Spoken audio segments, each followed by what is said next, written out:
This is the homework for 7, 113, 114, and 115 A and B. In problem 113, Sal can text 1,500 words per hour. So it's 1,500 words per hour, but I converted it into minutes, 60 minutes. The reason why is because he needs to text a message with 85 words, and he only has 5 minutes between classes to complete the text. So now it's talking about minutes. So it's easier to convert 1 hour into 60 minutes than 5 minutes into hours. And can he do that text in 5 minutes? Well, his text messages needs to be less than 5 minutes, or it needs to take less than 5 minutes. So in order to do that, we want to find out, well, if he can do 1,500 words in 60 minutes and his text message is 85 words, how long would that take? And if it's less than 5 minutes, he has enough time. So we're going to cross multiply. 1,500 multiplied by x is 1,500x. 60 multiplied by 85 is 5,100. Now, this is multiplication. Inverse property multiplication is division. So we divide both sides by 1,500. 1,500 multiplied by x is 1,500x. 60 multiplied by 85 is 5,100. Now, this is multiplication. Inverse property multiplication is division. So we divide both sides by 1,500.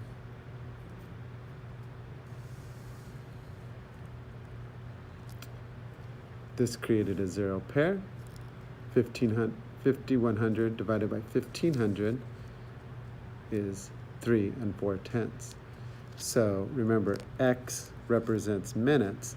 So for 85 words, it will take him 3 4/10 minutes, which is less than 5 minutes. So it will take Sal 3 4/10 minutes to send a text message with 85 words. He can send his message between classes. In problem 114, you need to reflect 11, negative 18. So 11 on the x and negative 18 on the y. So there's point A.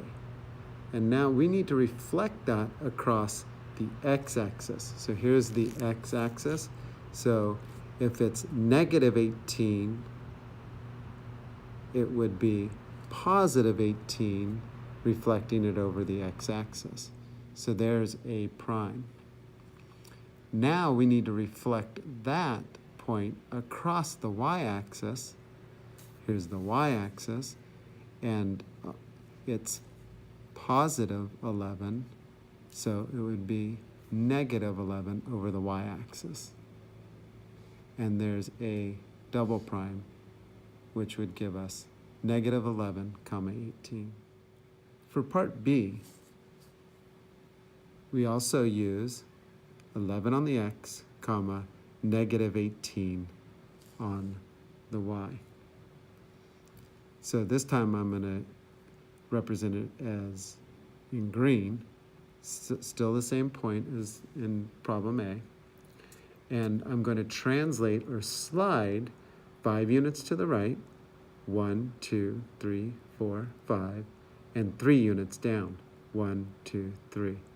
And there's our translated point, A prime, 16 on the x, negative 21 on the y.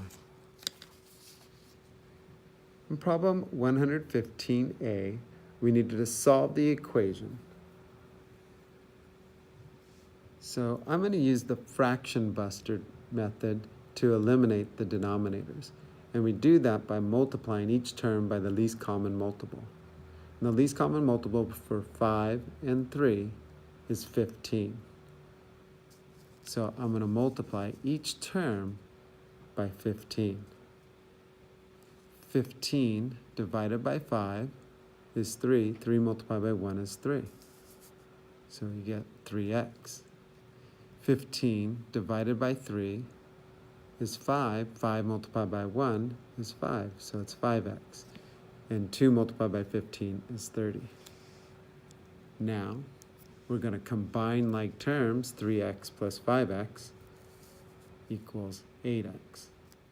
8 multiplied by x, that's multiplication. Inverse property of multiplication is division, so we're going to divide both sides by 8. Created the giant 1. What you do to one side, you do to the other. 30 divided by 8. And now we can simplify 38s. They're both divisible by 2. 30 divided by 2 is 15. 8 divided by 2 is 4.